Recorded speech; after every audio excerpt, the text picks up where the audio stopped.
thank you for joining us in Mapping the Zone, a podcast dedicated to informal discussion of the works and context of Thomas Pynchon. My name is Cody. I am one of the co-hosts. Hi, I'm Will. I'm Luke. And I'm Kate. We have finally finished Mason and Dixon, and we will use this episode to look back on everything about it, what we liked, what we didn't like, talk about some of our favorite parts, and just kind of have a loose overview of everything in the book. So I wanted to start just kind of like we do with our normal episodes, with everybody's just overall opinion of the book as a whole. I think it's definitely up there as far as one of Thomas Pynchon's best, that's for sure, especially having read it a second time now, years older and wiser, I'll be so grand as to say, and going through it like slowly and examining all of the like broader context and themes. Like everything we've done through this podcast has certainly given me a significantly higher appreciation for the novel.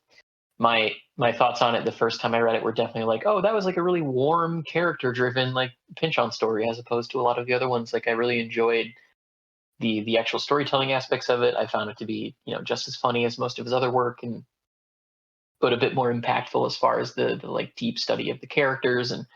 But a lot of the broader contexts of, the religiosity of the novel and of the sort of examination of, modernity versus untapped, land and civilization. Like a lot of those broader things that we've spent a good chunk of the time on this show talking about, I don't think necessarily made the impact on me that they were supposed to.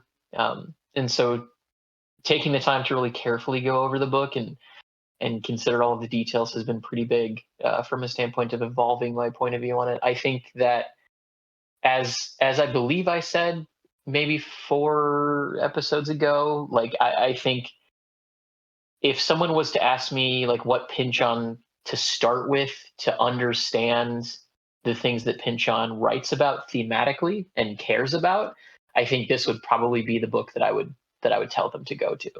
I think that it gives potentially the best overall gestalt of all of the different things that he covers to lesser and greater degrees in his other work, all sort of in one volume. Of course, assuming that the person I'm recommending this to is okay reading nearly an 800-page book, and isn't going to be like having a hard time swimming through the language of it or anything like that. But I think that it's fitting that this is his earliest book chronologically as far as the years that it covers, and also happens to be the most comprehensive book as far as the things that he cares about and the thematic influences on his writing that he will then explore in all the subsequent novels. We kind of briefly talked about it with Brett, but I am continually curious what reading these books chronologically to the years they cover would do. And I feel like starting with Mason and Dixon would be a pretty cool experience. Yeah, I'm with you on that. So I read this book. This is the second time for me as well, and I read it the first time. I actually started it around this time last year, and I think very similar to you, Kate. I came away from it feeling like it's probably his warmest book, and really enjoying it, but more so, obviously on a surface level. I take my time whenever I read his books, and more so than I do with other books. I will, I generally have the wiki open and I'm looking up the references and all that. But I think taking this long with it and really digging into all the aspects of it and having a discussion about it, I think has really opened my eyes to a lot of the things that I missed on the first read through. And obviously we didn't even touch on everything that we could have touched on, which is, again, I think that's something we all love about his work, is that there's so much about it that you can go back and reread endlessly and constantly come up with new things and find different things buried in there that you missed previously. But I guess I missed in the first time I read it, some of the darker themes that are in there. Obviously I tracked on all the stuff about slavery and all that, but the more kind of Lovecraftian concepts or interpretations of the land itself as this entity and the sort of underlying tension and horror that kind of bubbles throughout, especially in the middle and later part of the book. I didn't really track as well in my first read through, so that was a lot of fun to pick up on, and added a lot of depth and allowed for me to really view this through a different kind of lens this time around. I also forgot how funny it is. I think on my first read through, like I tracked a lot of the funny parts, but I definitely didn't catch as many as we have gone over, and I'm glad that I had other people to kind of point out some of those parts and remind me of them, because I think those are some of the best parts of the book. And honestly, it's up there with Vineland and Inherent Vice as arguably his funniest work. Like through and through, there is so much humor in this book, and it's well done. I mentioned this way back, I think when we talked about The Duck, like with humorous books, I usually get the humor, but I don't generally audibly laugh out loud, or I have to stop reading because I'm laughing. I absolutely did that so many times with this book, where I just had to stop and just compose myself because I was laughing so hard. And I think that was something I missed on my first read through, was just the amount of humor that exists within here. And as far as recommending it, I definitely agree with you that it's a really good starter point for his work. But I do think it has to be recommended to the right person, because again, it is a long book. It's, almost 800 pages. The writing style can be off-putting for people, admittedly. I think it was Will that mentioned earlier that once you kind of get a feel for it and fall into its rhythm, it really is not difficult to read and parse out what he's saying. You just have to allow yourself to sink into that and to fall into that and really absorb yourself in it. And then it just becomes very smooth read, I think. But it can definitely be intimidating. So it's definitely a hard sell, I think, for some people, but it's absolutely worth the read. And it's among my favorites of his work. Well, and the other note on the humor too is the fact that he is successful at doing that in the 16th century dialect. Like the fact that he can still prompt that kind of a response from the reader is an additional just feat of just impressivity as far as the writing is concerned. Yeah, absolutely. Yeah, for me, this is probably a top 2 Pynchon book. The first time I read Against the Day was probably my favorite out of any of his stuff, and then I tried to reread it a few years ago. I just couldn't get as into it as I had been.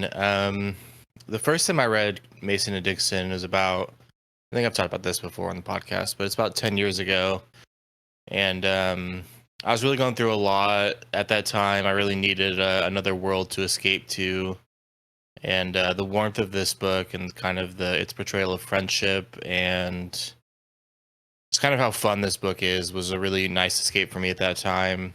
I didn't like it quite as much on my second and third read throughs for this podcast. But I still enjoyed it a lot, and it has been kind of fun to take it a little bit slower with the podcast and parse it a little bit more and make myself kind of think about it deeply and think about things a little bit more than I normally would.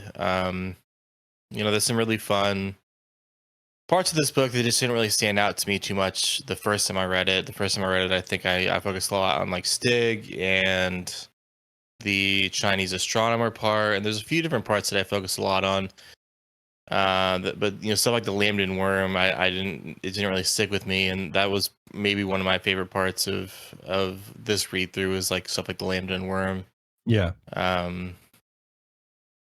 So yeah, and I've really enjoyed going over it with y'all and everything. But yeah, like I said, it's probably top 2 or 3 Pynchon novels for me. Yeah, and anybody who listened to the first few episodes of this show may remember that, what Cody and Kate talked about.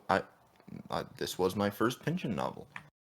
And I agree. I think it is an excellent introduction. I would say that it might be better to start with The Crying of Lot 49 if you want to, dig into V or Gravity's Rainbow first. But, this is an incredible introduction to really his works.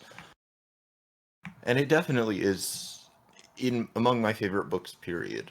And it remains my favorite Pynchon novel at this point. Because sure, have I read The Crying of Lot 49 more times? Yes. However, this is an incredible book.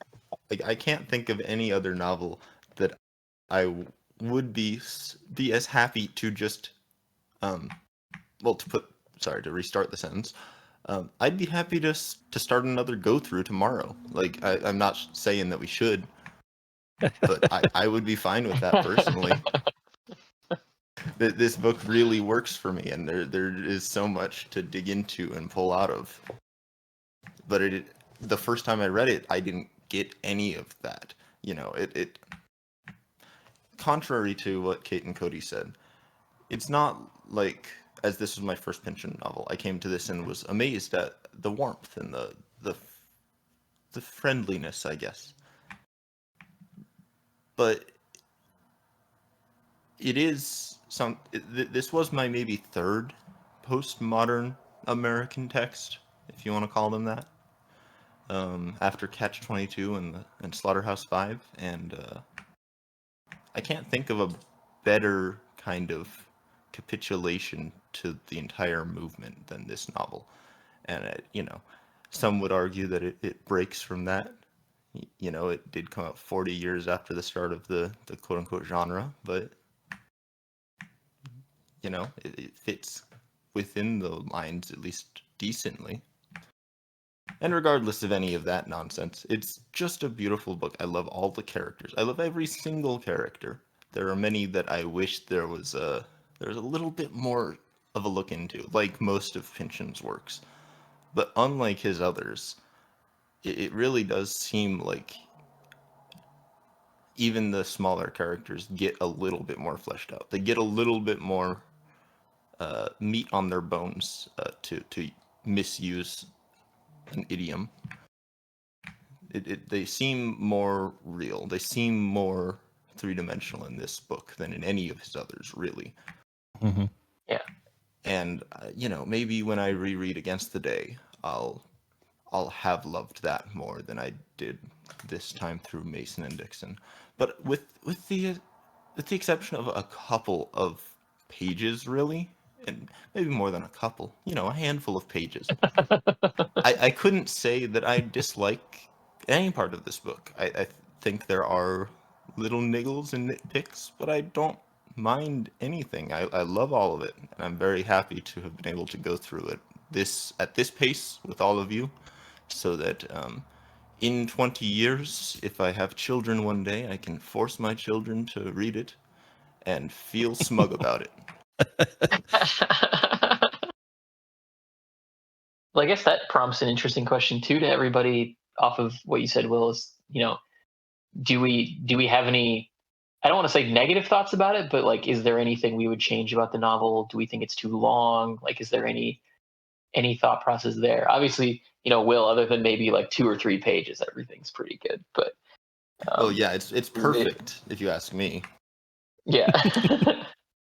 Maybe we should. Yeah, I mean, we talked in our group chat earlier, and I think Will had some because he wasn't with us last week to defend the ending that I say I think mostly Kate and I kind of picked apart a little bit. So I would, to answer your question, Kate, I would say really the only thing that I would think needed to be changed. I don't even want to say needed to be changed, but I would be okay with changing is the ending. I can't answer how to change it necessarily. There's something about it that didn't 100% work for me. So that would really be my only nitpick, I think, is that it either needed to be restructured or pared down a small bit. But other than that, this is pretty flawless, I would think. I mean, it certainly has weaker points in it, as does every book, I think, but through and through, that's really the only thing I can think that I would really change. I think I would probably have us get to America first, or America quicker. I mean, sorry. Because, I mean, we do get, I think there's 2 different time jumps in the America section of about a year. I like the first section a lot for personal reasons and just because it's a good section. But I do think it could be about 50 to 75 pages shorter. I do think the book could generally be a bit shorter. I'm not sure exactly what I would cut specifically, to be honest. Nothing is really coming to mind. But I do think, and I also think that maybe we could get a little bit more with that. I mean, if you cut some stuff from the first section and keep the book length, that would allow the America section to be a little bit more fleshed out at points. Yeah, and I mean, I don't necessarily want to step on any toes, but I do think the book can be a little discursive. And while I like a lot of the, like pretty much all the tangents and stories within the story, I did sometimes find myself kind of wondering why we weren't focusing more on Mason and Dixon specifically. And I think I wouldn't have minded there being more of the frame story included as well. Mm-hmm. Yeah, I'm glad you were the one who said that first, Luke. Because I actually agree. I agree with you. So I do think that the ending could be restructured in a better way, and I kind of outlined what I thought would potentially be a better option last episode. But I also think that the book is just it's a bit too long from a standpoint of what Pynchon is very clearly trying to do and what he is genuinely pushing for thematically in this book. I think that all of the tangents and discursive elements of it, to borrow your phrasing, Luke, I think are not necessarily to the benefit of the overall work. I think that reading it the way we did, where it's like 5 chapters at a time over the course of like, how many months, like 5 months we've been talking 5 about months, Mason and yeah. Dixon, I think really does cut against the feeling of that, because you're sort of reading it almost in, I don't want to say short story format, but something a bit more akin to that, where, once a week you're only reading 50 pages of it. It's But almost I like feel like if serializing it. yeah, essentially. But I feel like taking the book, if it was the only book that you were reading and you were just sitting down for like a, however many hour long session, you were just reading this book, it would feel like a lot of these elements that he's going on tangents with, or going off on different, journeys with, only to return to the main narrative, are interesting in and of themselves, and there's stuff to dig into and pull apart there and think about. But ultimately, I don't know how much a lot of that serves the greater work as a whole, because when we really got down to like the meat of the mythologizing of America and of the sort of mapping of the territory or the zone, so to speak, and what that does to, the world and all of that, a lot of those major elements that this book is really trying to operate in don't come into play until, halfway to 75% of the way through the book. That, of course, doesn't make the book bad, but I do feel like there is a way for this book to still function with the intent that it has and with the elements that it really wants to push forward to the reader, without it being 780 pages. Yeah, and I think that potentially it was just a case where Pynchon had a lot that he wanted to say and didn't necessarily know what to cut, or how to cut out of it. Of course, none of us can speak for the man himself, but that's sort of how it felt to me as I look back and analyze the work as a whole. I think there is a bit of a slimmer, better novel within Mason and Dixon. So I'm gonna say a few what may be contradictory, but I'm gonna call superficially contradictory for now. Things. Excuse me. What when I have to ask each of you, when you first read this book, how long did it take you? That's not the phrasing I want to frame it as, but like how long did you read it for, I suppose? No, I get what you're saying. I think I can actually pull up the amount of time it took me on Storygraph. Hold on a second. I'll let the other two answer. This wasn't logged on my Goodreads. My Goodreads user data is pretty incomplete, unfortunately. But the first time I read it, I want to say I probably read it over the course of 2 months. I think. Okay. Mine only has my most recent read through. I think I'm about with Kate. I think it took me about month and a half, 2 months probably. Yeah, I think my first read through is about that much, and then before we started for the podcast, I read the whole book, like in the interim between Crying About 49 and us starting. I think I read it in like 8 or 9 days that time, which was definitely, I had a lot of time on my hands. Yeah, and that was definitely an experience. I wouldn't necessarily recommend reading that way, reading it that quickly. Mason and Dixon all day, every day. Yeah, it was about 100 pages a day, which is just a lot. So yeah. So my first time through was nowhere near that fast, but it was about a month. There was some segmenting, but it was about a month of reading. And my first time through, again, I'm not speaking with any authority here, but more from the perspective of I was a naive reader. I was not coming into this book with a sense of Pynchon as an author. I was not coming into it with a familiarity with quote unquote Pynchon studies, right? Mm-hmm. To me, the discursive elements, while I did love them, a lot of them were utterly unimportant. I completely agree, and a lot of them could have been trimmed. However, that first time through, two things happened. Reading it at that rate, which as Luke has proven, is not the fastest you can read the book. Also, maybe you shouldn't read it that quickly. But at that more accelerated rate compared to the 5 months or the 2 months period, what kind of begins to happen is that it starts to become like a collage kind of thing. The memories fade into each other. The stories and the timelines kind of sort themselves out without intentional sorting, because reading through this book, writing the summaries, and I imagine Luke reading it within a week, you're doing a lot of like sitting and piecing together.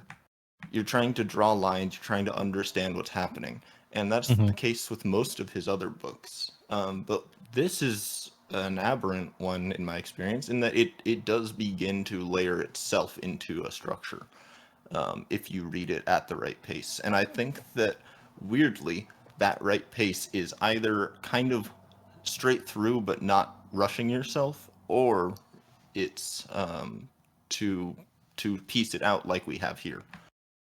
I do think that those discursive elements lead to a structure that benefits from either very slow, subtle, exhaustive analysis, or to really trying to blur them together so that they don't each independently feel important. And so you don't sit there thinking, well, okay, but what about that? What about this? Because you're not remembering all the individual instances. All you're remembering is, oh, all that stuff happened. And what begins to happen by the time you get to these last few chapters is there's a sort of untangling, especially at an accelerated reading pace.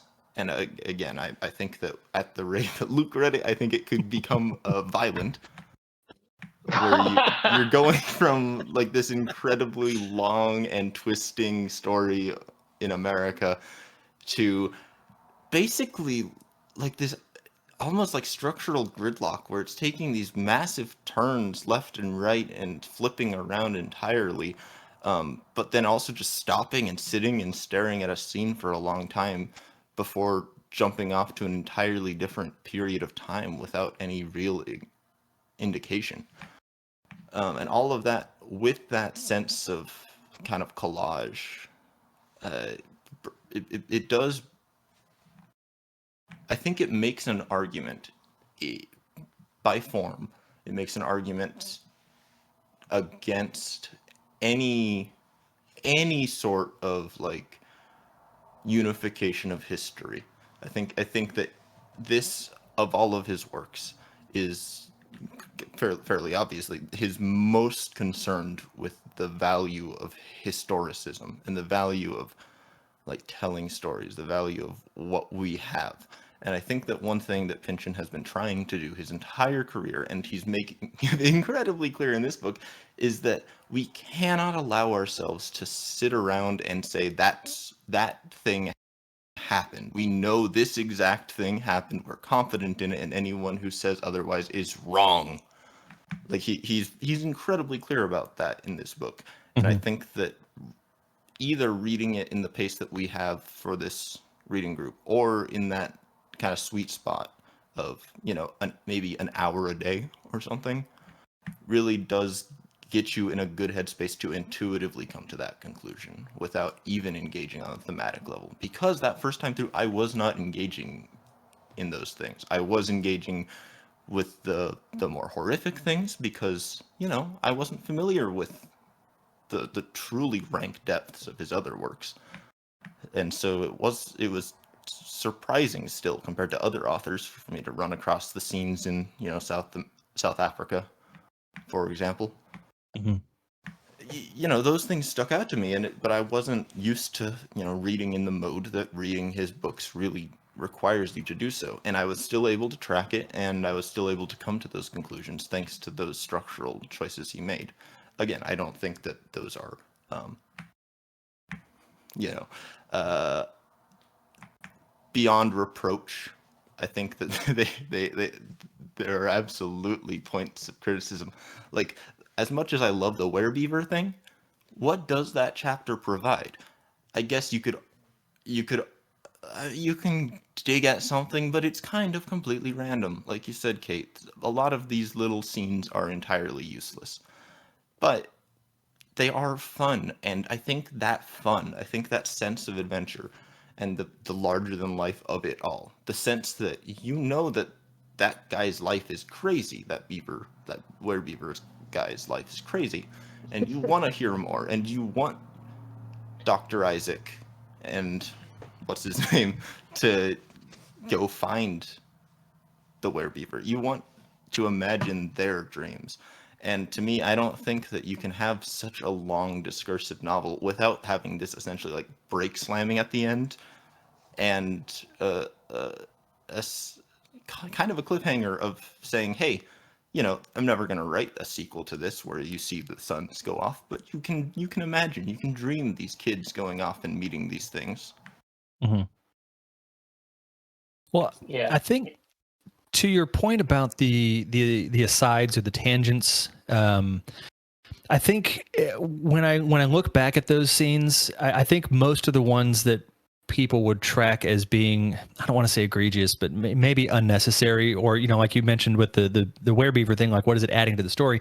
I think when we kind of look back and pull out on the story as a whole, you know, this is Cherrycoke telling this story to his kid or his family, which includes young kids, to entertain them and to be able to stay where he's staying. So you have to engage those kids. Like no kid is going to want to sit and listen to the story of Mason and Dixon mapping out this line. So you have to have these weird, you know, whether it's a werebeaver or the hipster werewolf or the mechanical duck, those kind of things I think are inserted in there because, again, this is a story being told to a group of people, including children. And in some cases, you know, you could even back it out farther, and Pynchon as an author knows that he has to keep the audience engaged, and inserting these little things is a nice little break. And it seems like they're structured and paced in such a way where they occur at these moments where you need that moment of levity.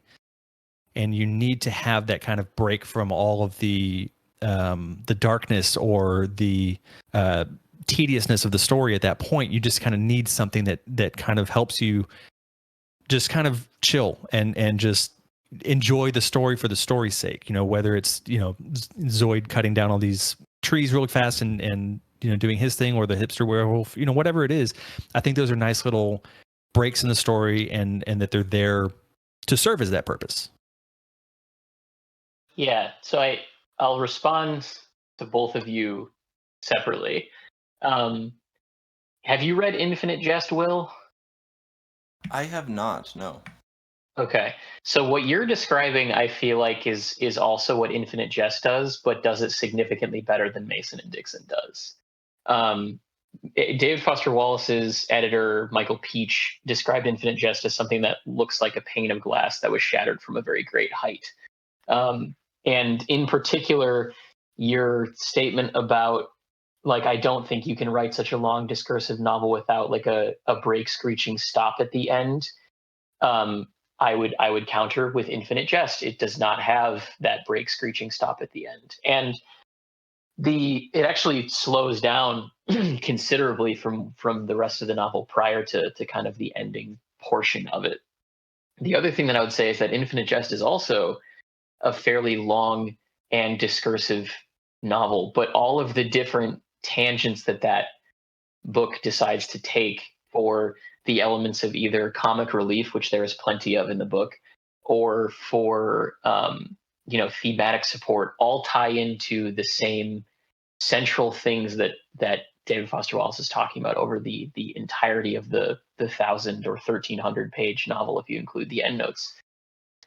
So I think it's something that can be done, and I think it's something that was done better a couple years prior to Pynchon publishing this novel.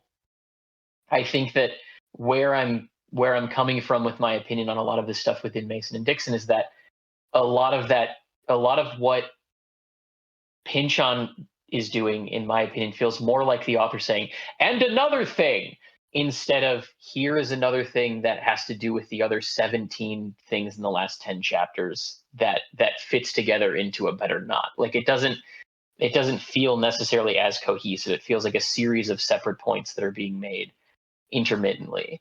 And then to Cody's element about like the entertainment factor for the kids, I think that also cuts both ways, where yes, you do have these entertainment pieces put into there to entertain the children, but then you would also have to acknowledge the fact that Cherry Coke is also talking about like sexual torture devices used by the Jesuit priests also to children. That's true. Is also talking about, you know, the like strange esoteric history of the Crusades melded with a piece of folklore from Europe also as well to the kids. So I don't know if that necessarily works as a justification for those elements being present in the text. I think that there is potentially an argument there where it's like you're telling a story to children over the course of, however long this book took place in the frame narrative. But it feels like a lot of those elements that are added are additional rather than necessarily substantial to the overall work as a whole. That's the feeling that I get. I don't think any of them are necessarily bad. And I think that taking a longer read on it, like I had mentioned at the beginning, does end up creating this serialized effect where you're getting these different ideas in like a slower IV drip.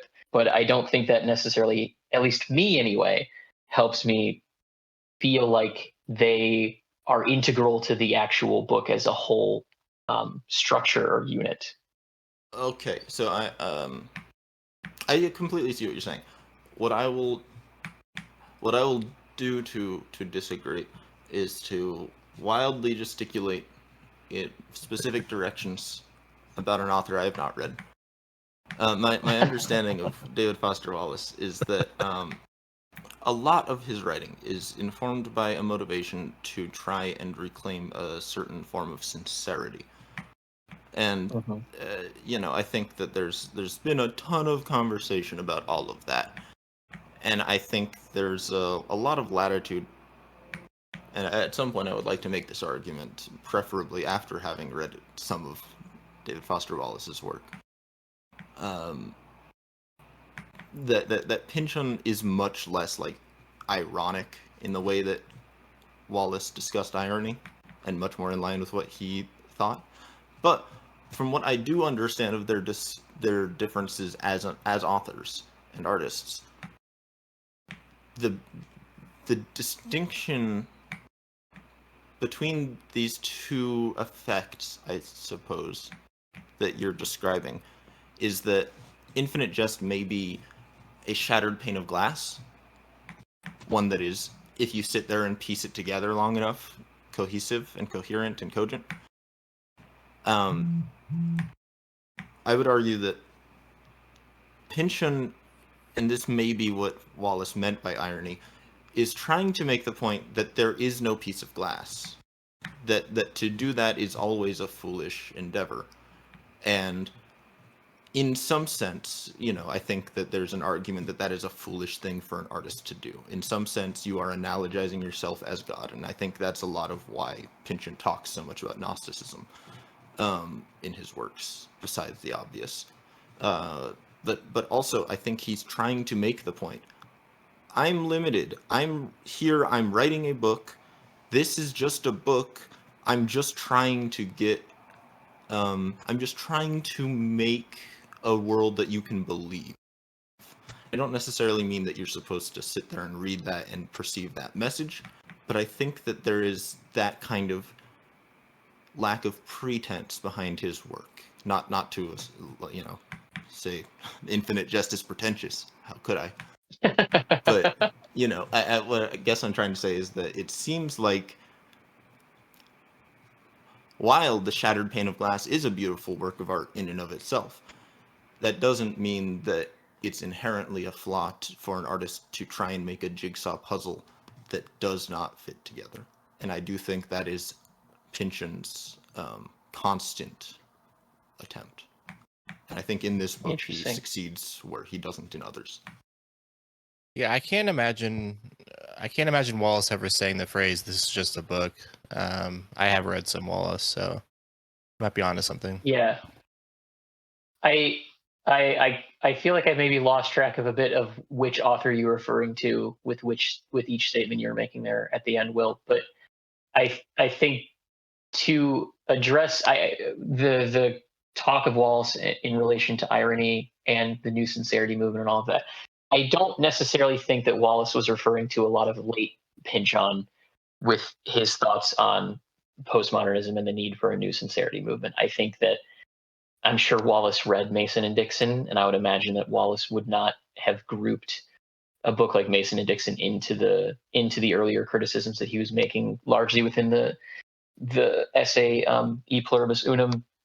I think that they are certainly two different books in what they're exploring, definitely. And to make sure to clarify, the shattered pane of glass imagery was what his editor referred to it as. I think that a lot of other people would also refer to the book somewhat as a jigsaw puzzle, but it does fit together at the end. But I don't know if I agree with you that Mason and Dixon is a jigsaw puzzle that doesn't form cohesively, or at least that's not. I don't think that was the intention in Pynchon. I don't see anything in these pages that makes it seem like he is putting together a jigsaw puzzle that is intentionally not supposed to fit together. I feel like the book is too cohesive for that to be something that he was trying to do. I think it's just that there's too much book, and I don't know what the editing process for this book was like, obviously, or what the editing process maybe already removed, but it feels as though there's just too much on the page here. That's kind of my feeling about it. Sure, and I just to try and clarify, what I was trying to say was that the shattered pane of glass is a beautiful image for a book because it brings to mind the idea of having this beautiful cohesive whole that can still be retrieved if you care long enough. But I guess to me it seems like that's kind of the point, that your brain is going to do that. Your brain is going to create the story. Your brain is going to make the whole image. And you can sit there and say, well, that doesn't fit in, or that doesn't make sense. But there's always going to be parts of reality or fiction that don't make sense, that don't fit in, because you are not God. You are not the author. You are a person who is witnessing it and trying to reconcile your own worldview with it. And so you're always going to either say, okay, well, this is broad, expansive, and I can't say one coherent thing about it, or you're going to say, this means this thing. And if you try to split the difference, you're going to end up saying this is trying to say this thing, but it also has all these random parts that are not doing that.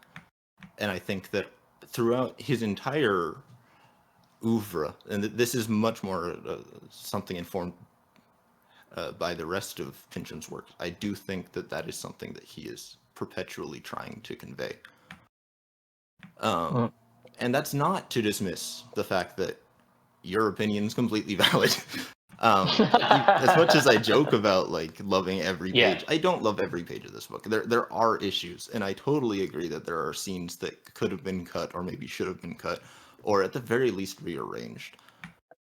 I just disagree that the ending doesn't serve a purpose, and I don't find the frazzled edges of this book to be something indicative of flaw necessarily. And just to clarify, a tangent there, I know that Wallace was not talking about later Pynchon, but I honestly do think that after V, most of his books are in this mode. It's not as clear, and his character development is definitely a lot stronger post his hiatus. But I do think that Gravity's Rainbow and Crying of Lot 49 have a ton of sincerity in them. I think that it's very hard to read Gravity's Rainbow today and not see like a genuine love for humanity and a sincere attempt to drive people towards change in a very active way, not at all kind of a cynical sit back and laugh at the idiots that it was received initially. Yeah, no, I agree with your point there. Like, I definitely think that Pynchon was criticizing the movement of postmodernism more so than or I'm sorry, David Foster Wallace was criticizing the movement of postmodernism, and especially when it bled into television, more so than he was Pynchon specifically. Like, Sure. it's very clear that Pynchon was a huge influence on him. If you read his first novel, and if you just understand his development as a writer. And I guess this is just really where things like personal preference come into play, where there is no like objective, this is the correct opinion about any piece of art. Because I obviously everyone is going to read this book and have a different experience with it and connect with different elements of it. You know, you and I are experiencing that difference right now through this conversation. And so I think it just illustrates the idea that there are multiple different ways to read this book or any book, and that some people are going to have different reactions to it than others. Because if that's something that you enjoy in his writing, and that deliberate obscurity that is in his writing, which I think is good and has been done, in my opinion, better in other pieces of his work, then you're really going to love all that stuff that exists within the broader pages of this novel.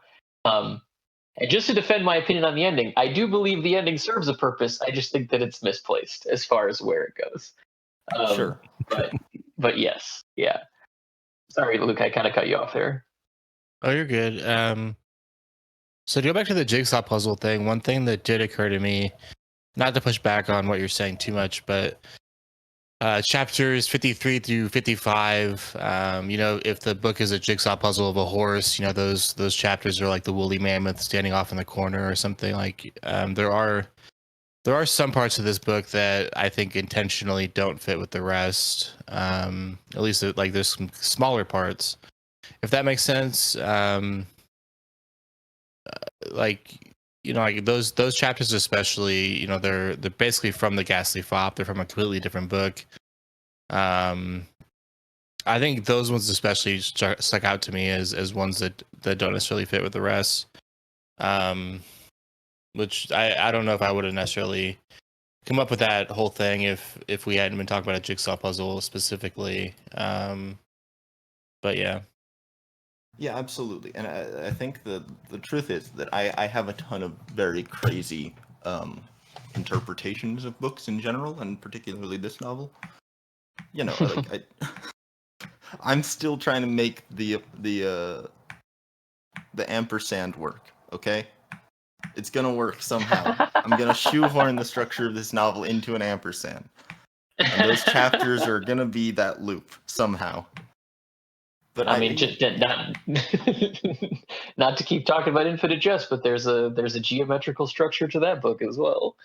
oh, I'm sure. Yeah, and I really am just trying to really, just to clarify for any diehard fans of Wallace that are not already here. I'm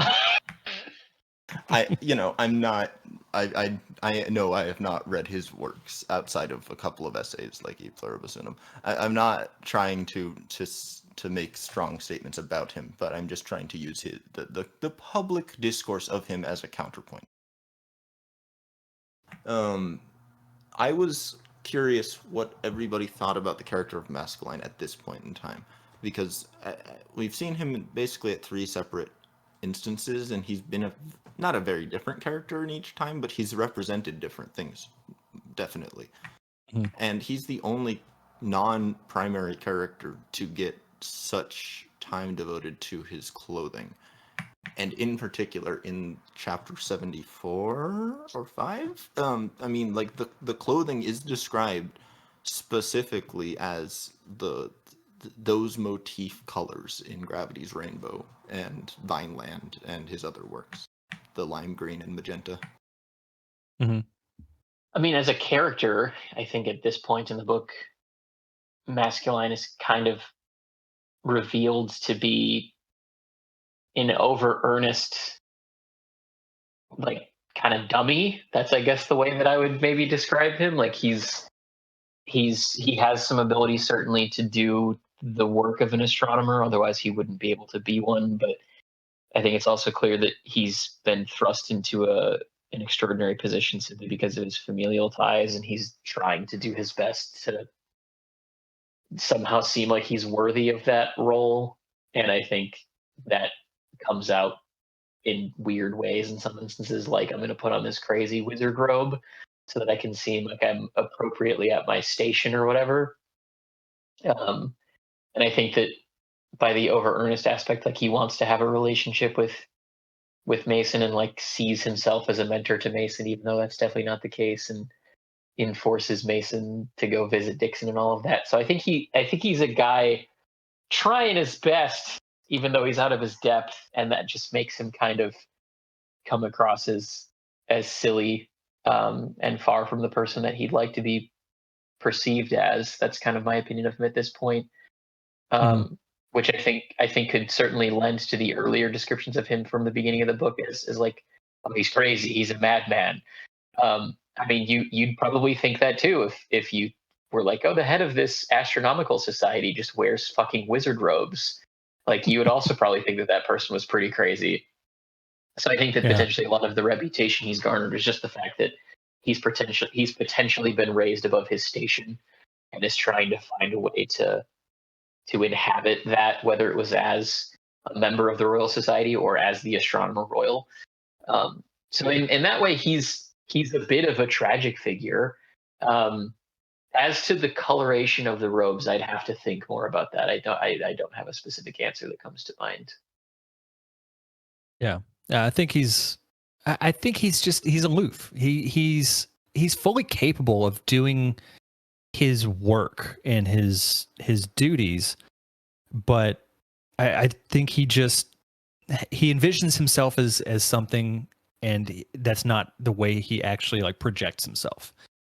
I think Kate summarized pretty much how I feel about him as well, and Brett in his email that we'll get to later also kind of points some of that out. But and I don't want to get too far ahead, but knowing what his observation outfit looks like kind of really opens that up a little bit more. And so, yeah, I think there is a bit of a tragic character dynamic to him. I think it's just, he really thinks that he is this character that in his mind is this really important and sort of larger than life person, but really he's just kind of a weirdo. And he's well intentioned, I think, at times. I don't think he's ever really trying to ruin Mason. I think he just doesn't understand really the impact of some of the things that he says and does.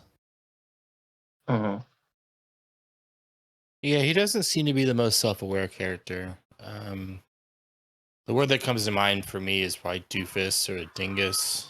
Yeah. Yeah, I don't know if I really have much to add other than that to what y'all have said, because I agree with it. Yeah, to me, he's almost come to form almost a kind of a symbol of the complete unintentionality of the mechanisms of control that are leading Mason and Dixon's lives.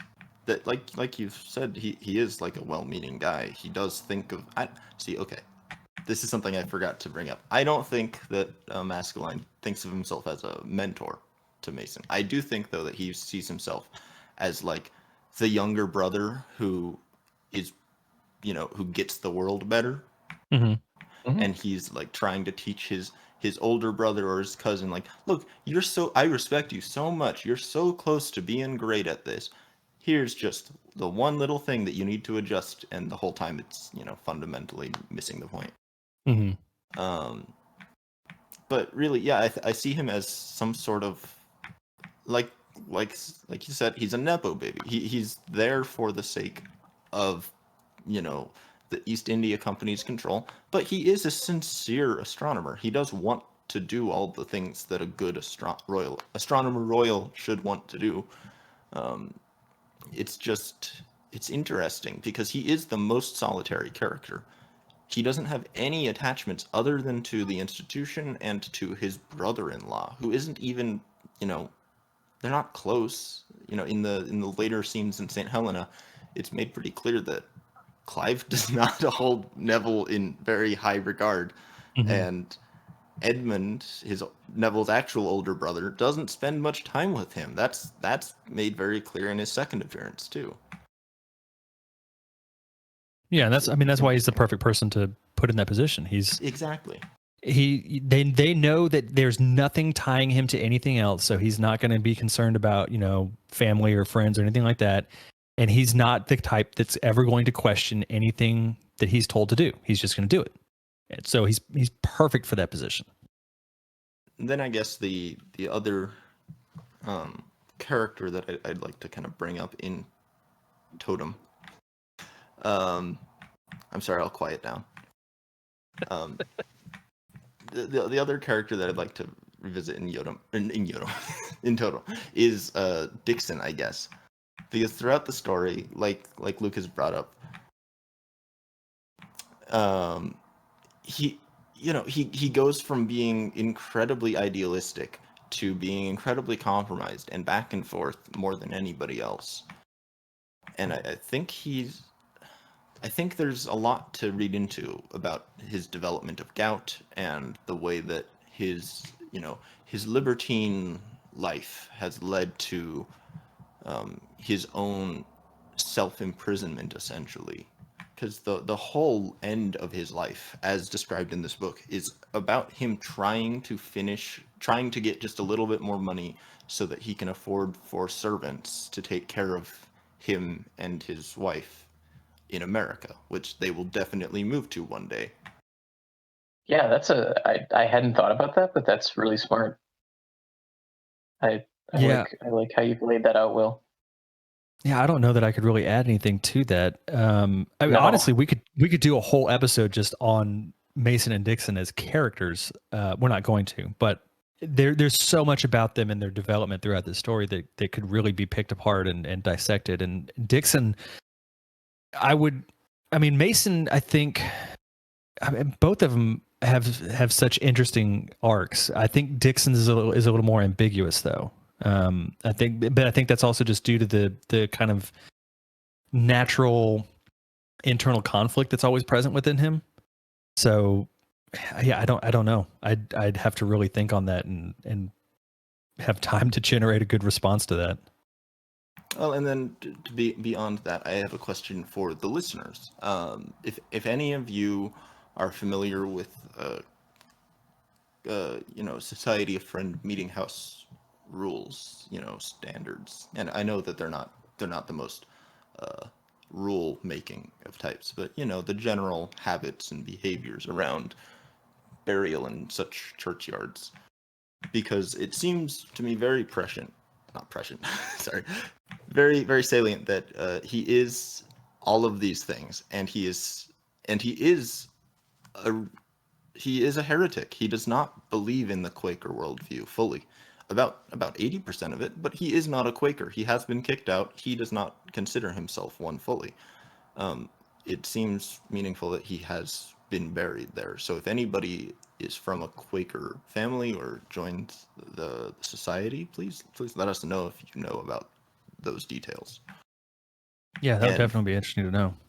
Yeah, and further, the astrological readings in this last chapter, I thought, felt like they probably had a lot of meaning. I know nothing about astrology, so I would love to hear it if anybody knows more and can connect any dots with it. Absolutely. So if anybody has details on that, please shoot us an email or find some way to get in touch with us and let us know, because I think that would definitely be quite interesting. I wish I had done this last time with Lot 49, because I think it would have been fun too. I went through Goodreads and pulled some 1-star reviews, and I want to read them to you all and get your opinions on them. It was great.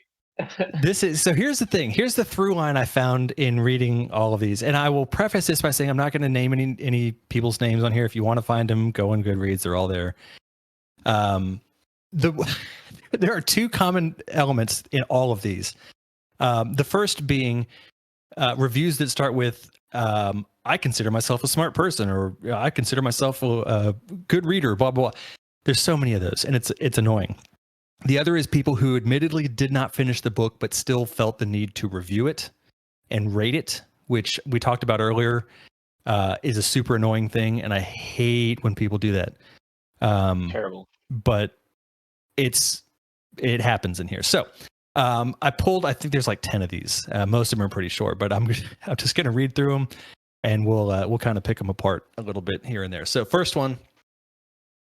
I like to think of myself as a reasonably intelligent person, so it is frustrating to come across a book like this. Is this book beyond my capabilities, or is it just not well written? Pynchon is lauded as a genius in literary circles, I think, but not from where I sit. The style was practically unreadable, and the story not well told. Maybe it was some sort of academic exercise, but this does not equate with greatness, just an experiment. Why I picked up this book after suffering through Gravity's Rainbow is baffling, but I won't make the mistake again. I really need to learn that it is okay to put a book away if I don't enjoy it. This makes 2 of the worst books I have ever read coming in this year. It sounds like my man just needs to read other authors. It doesn't sound like Pynchon's for him. I mean, they were right at the end. You know, it is okay to put a book down. I think if you're not enjoying it, like that's just my personal. Like, life's too short. You know, we're here for a certain amount of time. Like, I don't have time to read books that I'm not into, so I will put them down. I'm not going to review those books because I didn't finish them. But you know, it is what it is. This next one. Let me reiterate. These are all 1-star reviews. 3.5, but Goodreads won't let me do that. So, and that's the end of it. So they felt like 3.5 was where it landed. Wait. So they gave it 1 star. It's like when Amazon doesn't deliver the package and somebody reviews a product. Yeah. I didn't like the driver. He just threw my box up on the porch. 1 star. That's so weird. The next one, the story of Charles Mason, the astronomer, and Jeremiah Dixon, the surveyor, has fascinated me for decades. Several times I've taken long detours during road trips to visit the Stargazer Stone in Embryville, Pennsylvania. Even though it's officially the Stargazer Stone according to the National Register of Historic Places, I maintain that only Mason was the astronomer, and therefore the stone was Mason's. The story is significant because it demonstrates the tremendous value and importance of the earliest Americans. The tremendous value and importance the earliest Americans placed on private property rights, among other things. Therefore, I attempted to read this book twice. The first time was shortly after publication, and the second after seeing Mark Knopfler perform it live in Royal Albert Hall. I will jump in and clarify: Mark Knopfler wrote 1 song about the book, not a whole album. and the song is okay at best, in my opinion. I wish he Anyways, had back to the written a review. whole album. Yeah, Not a fan, but both that would have been awesome. it would have, yeah. Both attempts were abandoned halfway through. My frustration with the author is that he ignores many known facts. Both Mason and Dixon kept journals and substitutes imaginary characters. Why invent a Reverend Cherrycoke when you already have a Calvert family? A work of historical fiction should emphasize known facts and only rely on the fictionalized aspect to fill in dialogue or areas required to make the work coherent. Pynchon plays fast and loose with facts, often ignoring them in favor of conspiracy theories, UFOs, even feng shui. No matter how beautifully Pynchon writes the book, isn't the work it masquerades as. Luckily for Pynchon, well-respected critics gave it glowing reviews, leading those who followed to repeat the praise in lemming-like fashion. I see it as a classic case of the emperor having no clothes. If you're looking for beautiful prose fiction, there's always Shakespeare. If you're looking for a historical novel, don't bother with Pynchon. If you want a historical book that doesn't have fictional stuff, read a textbook, read a nonfiction book. Historical, it's in the name. It's historical fiction. That one just drove me up a wall. I also really love if you want to read beautiful prose fiction, read Shakespeare. That's not the same thing. Yeah. He's writing plays and poetry. He's not writing regular just novel prose. That's crazy. I mean, again, it just seems like this is another case where it's like, do you not know the author that you're choosing to pick up? Well, it's one thing to not know the author that you're choosing to pick up, but in this book, like, it'd be one thing if it was The Crying of Lot 49 and this was some of their criticism, although it wouldn't make very much sense. But like, right. this book directly speaks to the reader and like says, "Hey, history is what you make it. That's the value of storytelling. That's the point of this book." Like, how Yeah. I don't like to say this, but you just missed the point. Yeah, You no, that you person read the absolutely book did. and you didn't read it. And like those, and it's not even necessarily those criticisms that he has of some historical fiction are fine. Like some of his criticisms there were the same that I had for Colson Whitehead's Underground Railroad. But it doesn't work for a book like Mason Dixon. All right, next one. Here we go again. I consider myself pretty literate and well educated. That said, this book was still a challenging slog for me. I felt like I, quote, got only some of the literati references that litter every page of this book. Unlike E.G. Saramago, whose run-on sentence / paragraph style can be challenging and off-putting, but gradually becomes familiar and easier as you go, this work continued to be just that. Work, that's in all caps. And I guess I'm just not prepared to work that hard for a piece of fiction, and a long piece of fiction it was. My main problem with that review is like, why is the word literati in there? Yeah, that's a weird one. That's why I pulled it. Yeah, most of the I don't references. know if he knows what that word means. Most of the references on the pages are like to historical or modern pop culture stuff, and right. the only like quote unquote literati type things are, you know, vague allusions that you have to have like read the other works to catch, let alone, you know, recognize. You know what I hated about Mason and Dixon? It had too much Harold Bloom in it. Too much Sontag. Yeah. All right, next one. Incomprehensible drivel. Both of those words are capitalized. Sure. I was really looking forward to this book. 700 plus pages of history that directly related to my family. 30 some odd pages into it, I was so frustrated that I grew angry. I tried to find out who this person was related to, but I couldn't. I had to finish it, but resorted to scanning the text for references to my 7th great-grandfather. After all that, only 2 references. After all that, only 2 references, and I had to get through more than 600 pages to get to the story of his encounter with Mason and Dixon. Geez, I have never been so relieved to have finished a book. So it's someone at the end of the book that they're related to. I'm not sure who, because like I said, I went to their profile and I couldn't pull anything that would tie them to anybody. But his 7th. Is it? Is it the Rice family or whatever that he renames? I think that's before Okay. that long into it, though. 600 pages that's towards the end of America. Yeah. Maybe he's related to the werebeaver.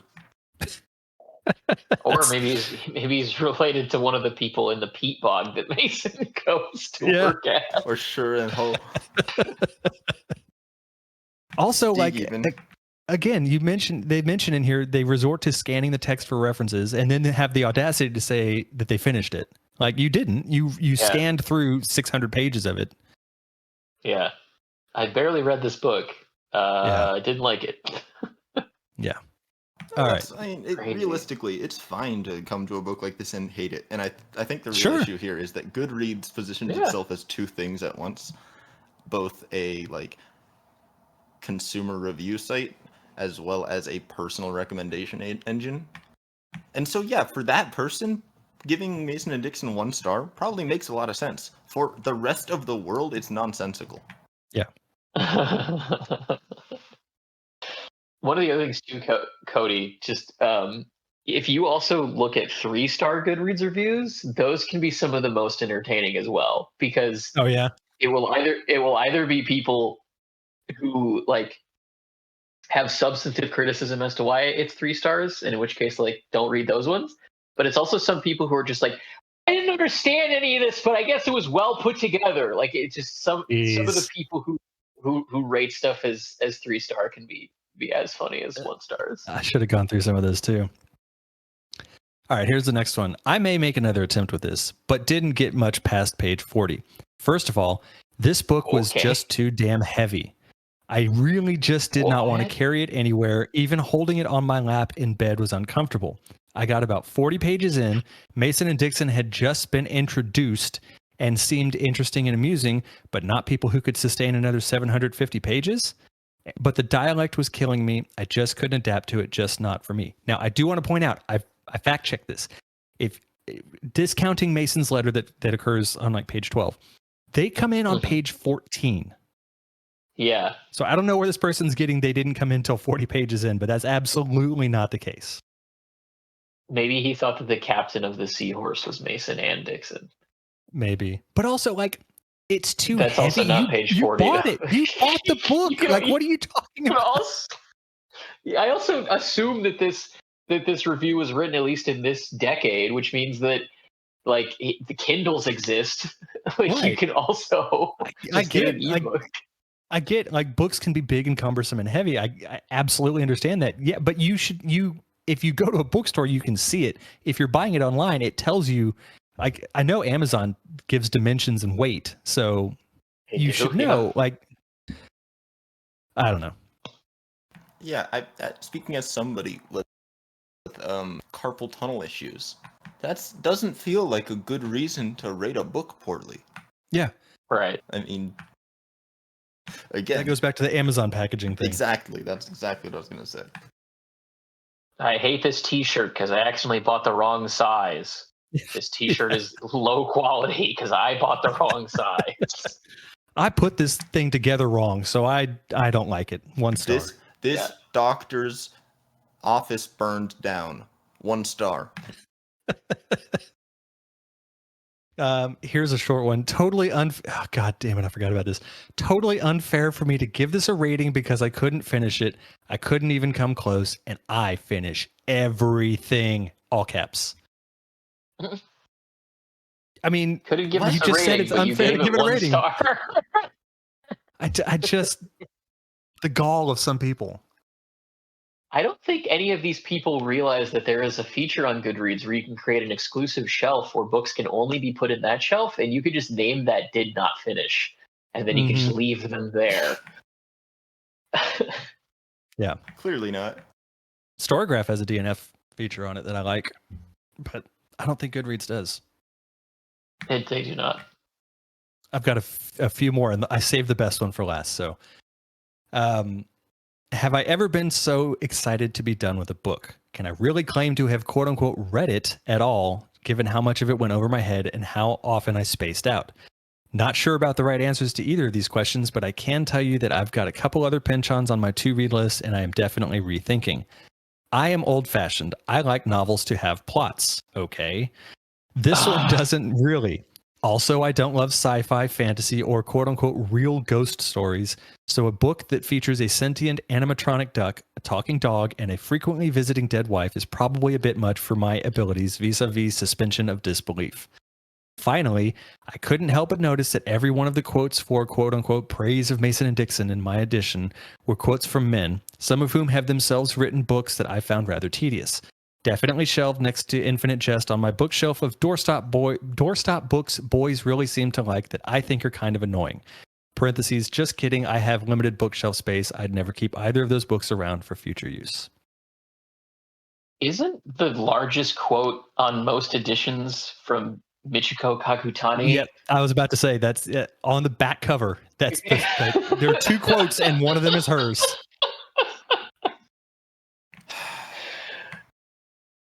That's Yeah. weird. Well, okay. On the inner quote page, all of them are male. To be fair, Those are, yes, I did look at that. So something of an argument to be made there. But of the Perhaps two he main just featured assumed. reviews, I mean, Yeah. But that gets to one of the most annoying criticisms of books like this, and it comes down to a dismissal based on, assumption that the only reason you would read it is for like props or something. clout, Which they have not stated, Right. so maybe it's not fair to blame them for this. But I think it's pretty heavily implied. It's just stupid. Because who the fuck cares that I read this book? Like, seriously. Yeah. You may be approaching this too rationally. I think that there is a good chunk of people who do that. No, and you're right. They're being irrational. It's just amazing.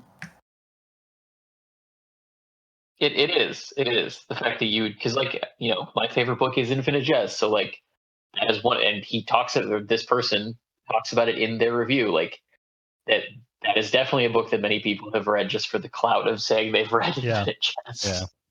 It especially exists, I think, more so now in the booktube and book talk era, where you have the people who will read a book or claim they read a book, just so they can say they read it, which I think is a waste of time. Like, I get reading a book because you're interested in it or because a lot of people are talking about it, and then whether you like it or not, fine.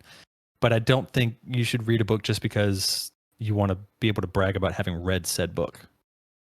Mm-hmm. Yeah, absolutely. Yeah, if I'm completely honest, I would rather never share to anybody that Pynchon is one of my favorite authors.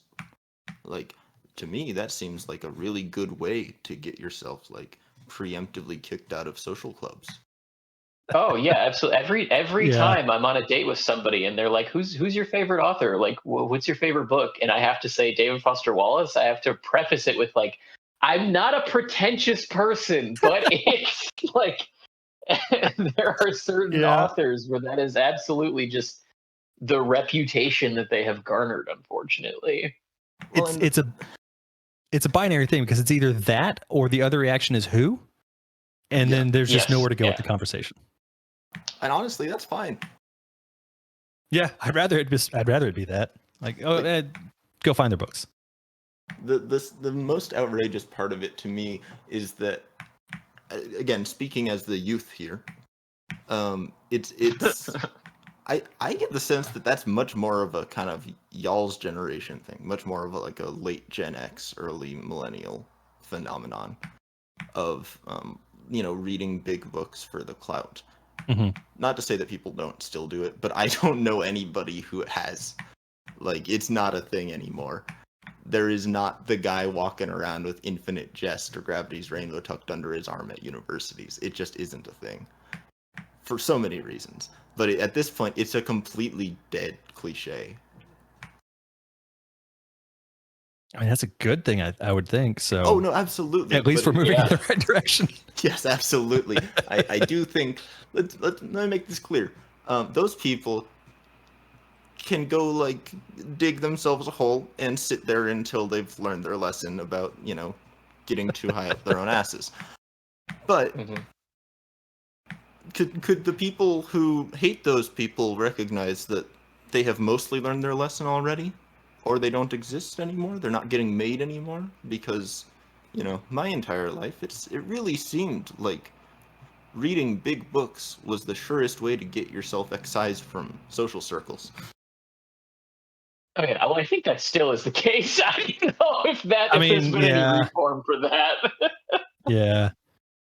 Unfortunately, I feel like there still is I mean, I think that with the rapid expansion of social media and the internet, it's easier to find people who aren't like that online. But I still feel like, unfortunately, the bit from Bill Hicks about why are you reading is still what are you reading for? What are you reading for? Yeah, what are you reading for is still certainly kind of what the broader public is like. I would agree. Fundamentally, there are two people I know who have read Infinite Jest and love it.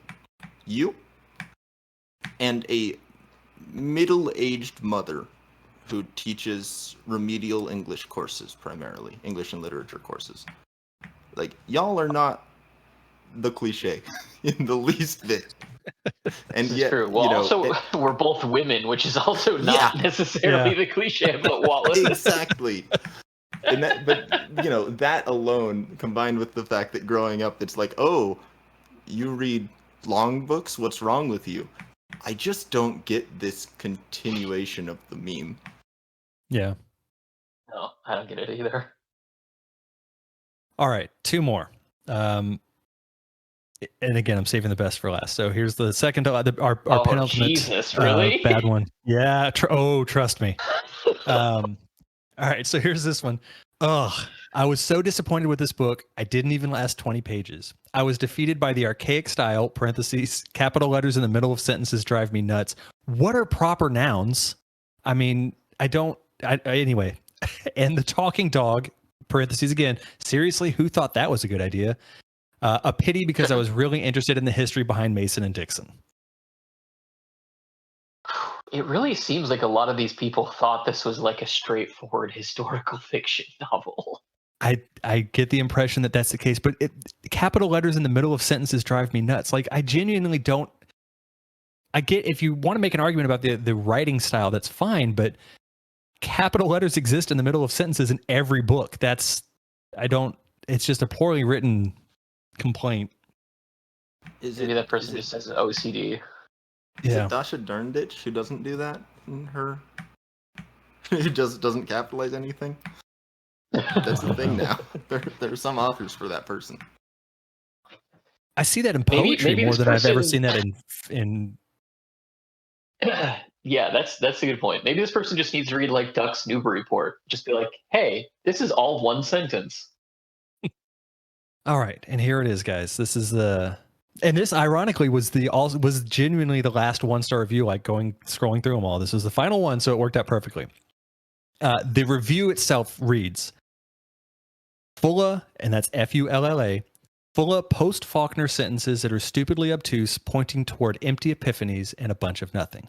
Now, before anybody says anything, this reviewer is also an author whose bio on Goodreads states, quote, I grew up hearing the sound of construction work, hammers and saws, dogs barking, birds singing, outlaw country music, beers being opened and uncles yelling over bad engines being revved to figure out the problem. Then I went to university. After years of being an art critic, I've returned to my roots, writing apocalyptica in various forms with Pynchon plots and Hemingway sentences. Please buy all my books and review them favorably here and on Amazon. Read my blog. Let's be friends. Hard pass on that one. Hard pass. In addition to that, I went on this guy's page, and he also gave 1-star review to Vineland saying, quote, Pynchon can write great novels, but he's unable to focus on anything. Inherent Vice, 1 star. Quote, some Pynchon novels suck. Bleeding Edge, 1 star. The most underrated Pynchon novel, period. About 9/11, period. Oh, he gave that 5 stars. I'm sorry. Oh, okay. Yeah. Okay, I was going to say, what the hell? Sorry, I put that afterwards. Yeah. So, because I was getting worried about this guy's genuine health. And he gave, I think, Slow Learner was 2 stars. So he vehemently dislikes a third of his work, and yet claims that he is influenced by his work, and I don't know. That one just blew my mind. I can understand that, I guess, but like, gee, I mean, okay, I get what they're going for, but honestly, go fuck yourself with the Sound and the Fury reference. Like, I don't your actual opinion, you know, it's your life. Fuck yourself for that. That's way too pretentious.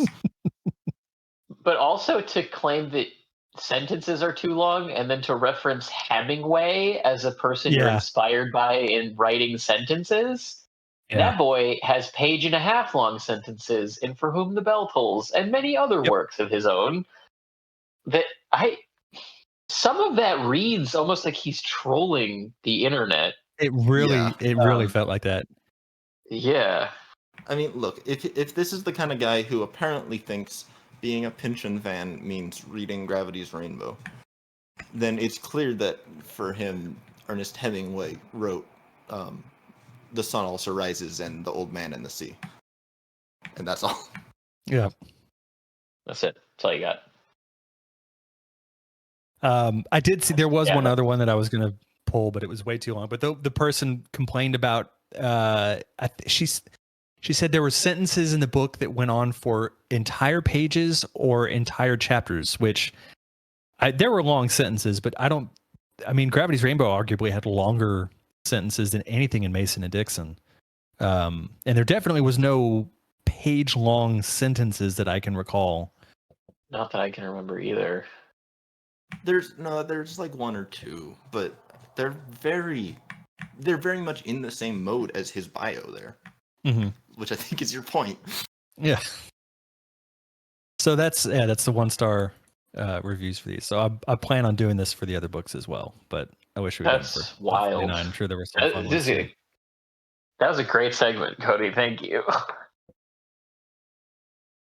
So before we finish up with the book and talk about, but mention our next book and our plans for the immediate future, we did get our final email from Brett regarding the book and specifically the last section of the book. So, Kate, would you like to go ahead and read through that? Absolutely. Hello, all. Crazy to have reached the end of the book. I will miss writing these notes about Mason and Dixon. I'll certainly keep folks posted on the companion, and you're welcome to share this email address with listeners if they want to reach out. It's a lot of fun talking about this book. Love this week's episode again. A few historical notes to add to the conversation. 1, I think I've mentioned this detail a few times, but I find it so compelling that it's worth writing again. Page 762 mentions Mason Sr.'s will. Here's the exact quote from the very real historical document. The levels of passive aggressiveness are beyond even my Midwestern ability to comprehend.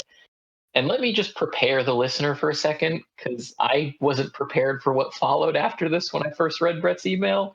It's pretty insane. Like, it's hard to believe that somebody in the 1700s would behave this way. Quote, I give and forgive my son, Charles Mason, the sum of 10 pounds of good and lawful money of Great Britain, which he do and lawfully owes me for the following particulars, viz., bread, malt, and timber. I give to my above son, Charles Mason, 1 shilling, equal to $8.51 in modern currency, to be paid by my executors. 2. I am very interested in the role of masculine in this section, so I was glad to hear so much talk about him. I think I found him portrayed a bit more sympathetically in these chapters. He genuinely thinks he's being kind to Mason by offering the chance to do the measurements at, I'm not going to butcher that pronunciation, in Scotland. Maybe this is misguided or patronizing, but this section definitely shows masculine on the outs with the Royal Society too. The stuff about, quote, men of science and, quote, macaronis references a very real divide in the Royal Society at the time, with masculine actively opposing Joseph Banks, then president of the society, and makes the point in Gravity's Rainbow about that, and makes the point that Gravity's Rainbow makes about pointsmen once or twice. Even the people who seem like they're in charge are further from power than we think. Real power is a system, and it only makes us feel better to think that there's some individual wizard pulling the strings. Masculine is a convenient wizard, especially since the real Neville Masculine was known to wear an ostentatious observing suit. If you Google it, you'll see what I mean. 3. The experiment in Scotland is also thematically important to the novel. Henry Cavendish was a guy heavily involved in calculating the density of the Earth. He hypothesized that the Allegheny Mountains were going to throw off the accuracy of the Mason Dixon line. He was right. I think part of Maskelyne offering Mason the chance to do the work there in Scotland was the idea that Mason could better understand the source of this error. Either that, or else Maskelyne is twisting the knife. Mason, of course, refuses, and Maskelyne works in Scotland himself, even though Mason selected the location, which was perfect because it's both isolated and regularly shaped, meaning it's easier to determine its gravitational impact on one's instruments. By all accounts, Maskelyne was well received in Scotland. When the experiment was successfully completed, thereby providing an estimate of Earth's density from which you could estimate its mass, there was a big party. Apparently, the observatory burned down in the revelry. There's also this. Once you know the Earth's density, you can prove it's not hollow. The name of the town in Scotland is Scottish for goodbye, hollow Earth. Not literally, I'm just trying to be funny. 4. I love the conversation about the end of the book and maybe its relative weakness in certain ways. I'm not sure I agree. I'm probably too close to the material in this moment to have a valuable opinion, but it does bring up some great questions. I wanted to share 2 sources. One is a letter Mary Mason wrote to George Washington, detailing just how bad things were for the family as Charles lived out his last days and after his death. It's always possible she's amplifying the squalor to make her request for money more persuasive, but Pynchon definitely draws from her description. The second is a letter Mason himself wrote to Benjamin Franklin during his last days. He really does make mention of a machine that would be useful for astronomical purposes. He writes, the expense of putting it in execution would be very trifling. I do hereby send you a plan of the design. Could be he's also trying to sell something here, but Pynchon takes that idea and has Mason deliver the wonderful summation Kate read aloud, tying together the themes of the book, the stuff about violence and history, and America is ever running towards some great abyss. I think Pynchon found this archival material and just felt it had to be included, which took the novel past the death of Dixon by nearly a decade. As a writer, I'm really interested in the way the source material gets transformed here, and I hear the argument that maybe taking the novel so far beyond that point was too much of an exercise in completism. I don't think I feel that way because I think the stuff about Mason's death pays off thematically and shows a big move for his character, but I was thinking about that question a lot and going back over those final chapters. Just a great way to end a great discussion of a great book. He then gave us links to Mary Mason's letter as well as Charles Mason's letter, which we can include in our show notes for you all. And then Cody himself looked up the outfit that Maskelyne was known for wearing, and it looks like it's made out of corduroy in the sense that it is just a bunch of like vertical lines that are stitched into or inherently part of the construction of this outfit, and it is buttoned extremely over to the right hand side of it, and there's a pocket where it flares out by the waist, which is crazy. Got And tails too. Yeah, it's got tails, and then the actual fabric around the wrists is flared and cut at a strange angle. And then the pants are the same material in the same weird autumn leaf color orange is the best way that I can describe it. But they also have booties. Like it goes all That's the my way favorite down part. over the feet, like children's pajamas. Yeah, for any It's fellow youths here, what it looks like is exactly like a goldenrod reddish version of Tingle's outfit from The Legend of Oh my Zelda. god. It's I'm gonna disturbingly see that similar. now. Oh man. It's horrible. Like, I can't imagine an important person wearing this thing and taking himself seriously, which he clearly did. Yep. Yeah, so thank you for all of your emails over the course of this whole discussion, Brett. You know, we've said it many times over the past couple episodes, but it has been instrumental to everything that we've discussed and talked about. And having a foremost scholarly recognized source has certainly been a massive benefit to us all. So thank you Yeah. for one last email, and for including that bit from the will, because holy shit. That is A father choosing then to forgive the debts that he had apparently been tracking for his own child. And then also giving him less than $10 is pretty crazy. Yeah, I read that. It made me think of Pierce Hawthorne's dad on Community. That's the kind of shit that he would pull. Yeah. It's just remarkable how much he clearly hated his son. It's depressing. Yeah. It's so bad. And you really hope that was an invention of Pynchon. So to have historical sources confirm that is tragic. All right, so that's it for Mason and Dixon, y'all. 5 months almost to the day that we started this, and it's been a really fun journey. I've really enjoyed going through this with you guys, but I am glad that we're able to move on. So just to kind of get a little preface here, we are going to take a break. I think we all agree that we have earned a good break. So we are going to take about a month off. Now, we will still have some stuff that comes out. We're going to do some kind of bonus episode stuff that we'll release on a weekly basis, but we will not be back with our next book until November 12th, tentatively. That may change, and we'll put up something on social media if that does change. But just know that we will take a nice little break before going into our next book, which will be A Transatlantic Tunnel. Hurrah! By Harry Harrison. 2 books in, we're done with Pynchon. We're done with Pynchon. We're on to transatlantic tunnels. There were too many capital letters in the sentences. It was too long and tedious. So we're moving on. Just kind of glossed over everything. Yeah, I spaced out. I lost track. I gave up around chapter 5, guys. I've just been faking it the whole time. I've been making up my observations for 4 months. No, our next book will be Vineland. So I know a lot of people have asked us to do that, and I think we're all pretty excited to do that. It's one that, like Mason and Dixon, doesn't really get a lot of coverage, and I think also within the community itself kind of gets dunked on a lot, undeservedly so. I've read it a couple times, and I absolutely love it. So I'm looking forward to really going through and doing what we did with Mason and Dixon in Lot 49 and really examining everything we can about it. So yes, I am also looking forward to that. It's unfairly hated on. I know most of our listeners are on the Reddit, and I know a lot of you make these arguments on the Reddit. Stop being mean to Vineland. It's way better than you guys give it credit for. Yeah, at us. Let's go with this thing.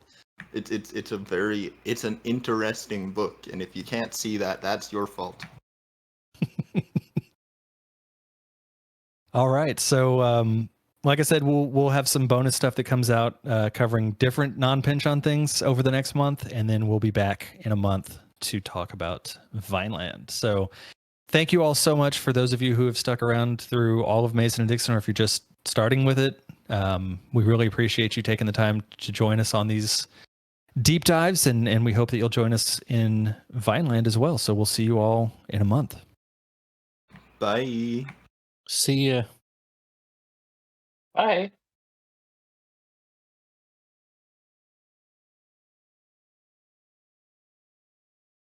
That was absolutely not what I was expecting when I absolutely loved it. That was so good. Good. Like I said, I've seen that book like at least 3 times in the last few weeks. Like I've seen it so much. Huh. I don't know why. I haven't seen that particular. I never find any Harry Harrison at half price when I go there. And like I said, the only one I've read was Bill the Galactic Hero. But I've heard good things about like Stainless Steel Rat and some of his other stuff. Yeah, I've bought 2 or 3 of his books. I did not. I'm trying to control myself. I've been going overboard with buying books, and I'm running out of shelf space. Me too. I've got books piled up on my floor right now. Yeah, I do too, actually. My problem, except for with records. Yeah, I had that problem a long time ago, and that got way out of hand. But I bought bigger shelves and solved that problem. I don't have a bigger bookshelf right now.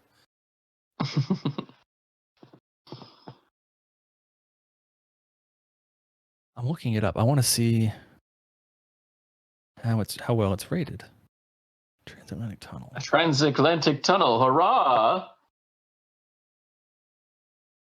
Oh, the cover on Storygraph is much more boring. It's just like a yellow 3.26. That's not terrible. Has a 3.45 on Goodreads. Victorian flavored, but not unreadable like a lot of steampunk. That's a 3-star review. But not unreadable like a lot of steampunk. There's also a review on here that just says restarted California vacation. I don't know what any of that means. That's someone who's only using it for a personal record keeping system. It has to be. Oh my god! California vacation. So I started reading an academic book actually a couple days ago. Pension, Sex, and Gender. Okay. It's so far I'm about a fifth of the way through. It's got some very interesting takes on all of his works. It seems like a pretty important essay is one that centers on Bleeding Edge, which I am not surprised by. But as a result, I have kept myself from reading that one because as much as, spoilers are nonsense for Pynchon, I'd rather not, go into it with such a strong sense of things. But yeah, recommended. Where did you get a copy of it from? That sounds really interesting. Not legally. Oh, okay. Is it the film Magnolia that you were talking about, Cody? No, I could. Oh boy, I could go on. I love that movie so much. That was one of those movies that I watched at like the right time in my life, and I have a lot of personal connection to it. So it's a flawed film, no doubt, but it's one of my absolute favorites. See, one of the things I flip-flopped on was maybe doing Punch Drunk Love. My God, I love that movie so much. It's such a great movie. Film. I saw that again, that's another one that I saw at the right. I could trace back Magnolia, Punch Drunk Love, and Eternal Sunshine as like being seen by me at pivotal points in my life. So I have very deep personal connections to all three of those films. It's also one of 2 good Adam Sandler performances. I'm curious to know what the other one is now. At this point. I will staunchly defend Happy Gilmore and Billy Madison. I absolutely love those movies. They're stupid beyond belief. Can't get there. So what's the other one? I would say the other one is Uncut Gems. Okay, I still haven't seen that. I need to.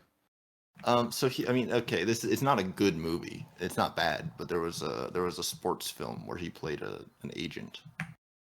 To get this like African guy into American basketball. What the hell was the name of it? Or South American guy. It was pretty good. Not great. It was a pretty standard, like mid-market sports movie. And he was really good though. Like, I can't fault him at all.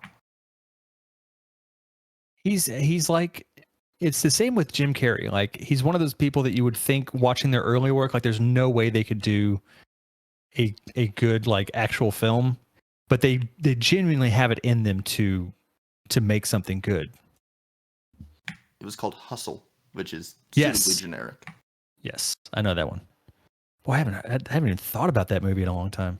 Because it's not very good. It's, again, not bad, but like, why would you think about it? Oh my God, this is from last year? Yes.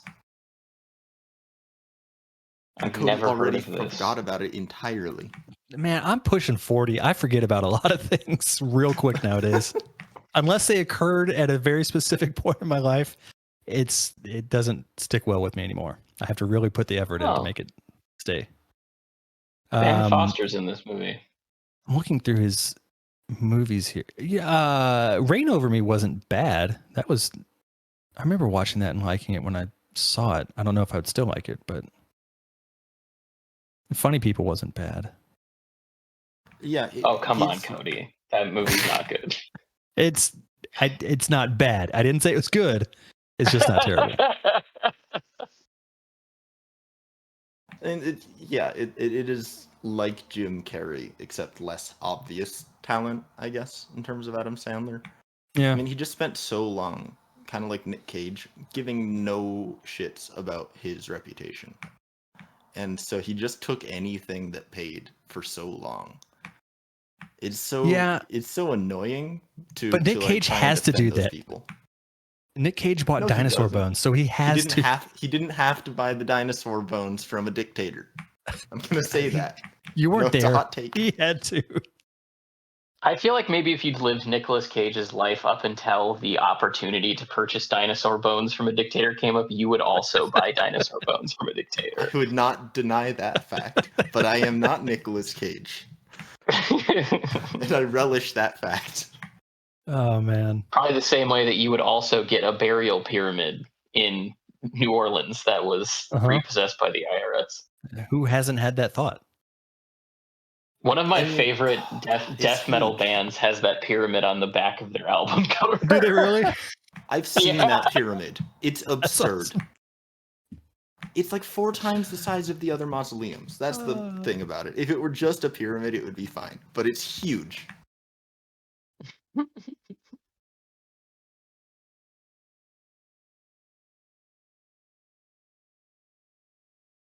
Oh, Nicolas Cage. Yeah, who I shall defend until I die. I'm okay with people defending Nicolas Cage. Yeah, I don't have a problem with it. Actually, a good actor. He genuinely can be, like, even when he's over the top, he can still. I mean, I think some of those over the top performances really work to his benefit. Yeah, I mean, seriously, if you can do High in Raising Arizona and the main character in Pig, you are a talented guy. There's no denying that. Wait, he does do a pretty good Elvis impression. Nicolas Cage was in an adaptation of John Williams' Butcher's Crossing last year?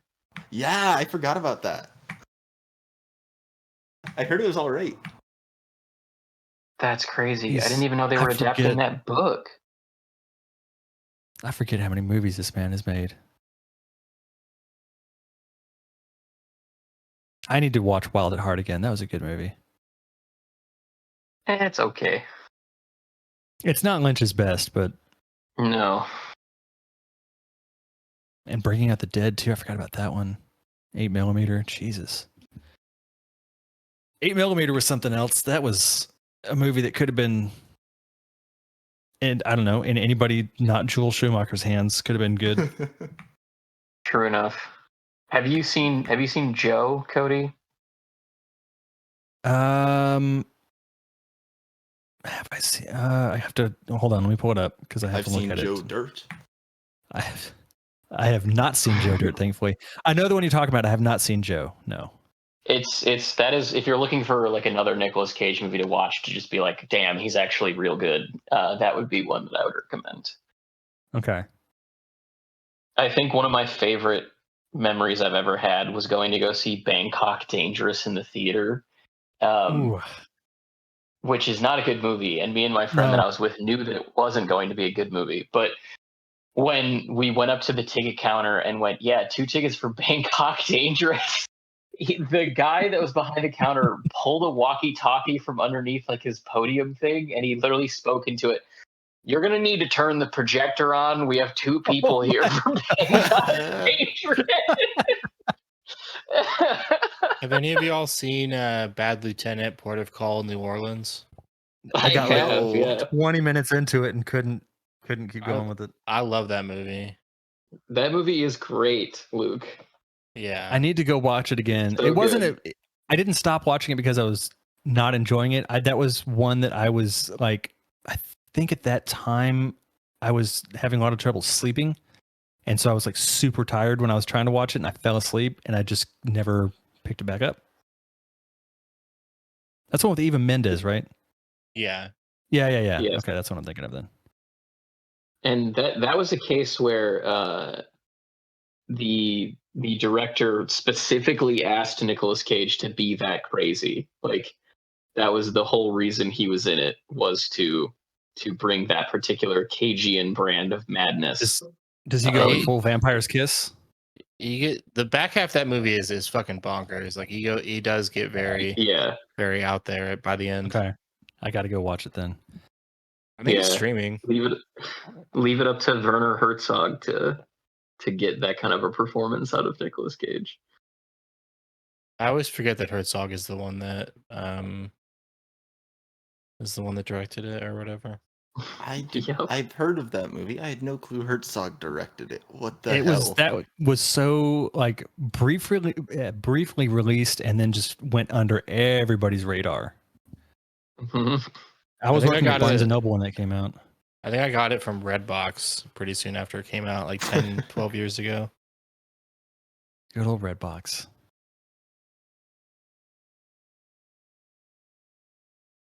The fact that Redbox is still a thing is kind of surprising to me. Like they must really be making money somehow.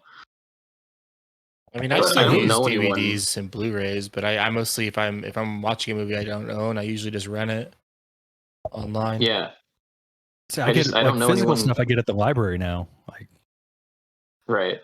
I don't know anybody who's ever been like, oh, I'm gonna go get a movie from Redbox. Like it's just never a phrase I've heard someone say. They're outside of the grocery store I go to all the time. I've never seen anybody actually using one. They're pretty popular here. Really? Yeah, I mean it's New Mexico. There are a lot of poor people here. Like a lot of people here don't have internet that can maintain streaming. And I don't think that's the main reason why people use Redbox. I think people mostly use Redbox because they're used to using DVDs or Blu-ray. Or they like have fond memories of going to Blockbuster and want to take their kids. Because I remember when I was young, there were still video rentals and stuff. And then as I grew up, Redbox became kind of the thing that my family would go to, which is hilarious because, it's like a vending machine. Mm-hmm. Yeah. I do miss Blockbuster, but up here, Wisconsin, video stores never left. We have this brand called Discount Video where you can still go rent stuff. I genuinely do miss it, especially with video games, because I can still like rent a movie. I can go to the library, get it. I can, rent it online or whatever, and it's $4, whatever. But with video games, like you have to commit to dropping $50, $60, $70 and hoping as hell that it's a good game that you're going to genuinely play a lot, because otherwise you're out. You can't rent them and just check them out anymore. Yeah. Look at Cody, Mr. I'm too good for cloud gaming. Too good for OnLive and GameFly. Ooh. Is GameFly still a thing? No, absolutely not. They went out of business like 10 years ago. I remember GameFly. I thought it died. The great thing about GameFly when it went out of business is that they had like these perpetual licenses because of the way they negotiated their contracts with the rentals. And so they just gave them out. So I just got a bunch of free games because I signed up for a free trial once. Damn, that's cool. But it was a terrible service when it was running. I remember hearing how bad it was.